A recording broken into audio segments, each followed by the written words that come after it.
كيف تكفرون بالله وكنتم أمواتا فأحياكم ثم يميتكم ثم يحييكم ثم إليه ترجعون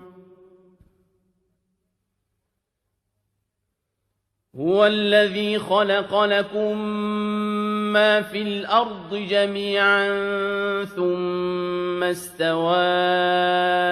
إلى السماء فسواهن 7 سماوات وهو بكل شيء عليم وَإِذْ قَالَ رَبُّكَ لِلْمَلَائِكَةِ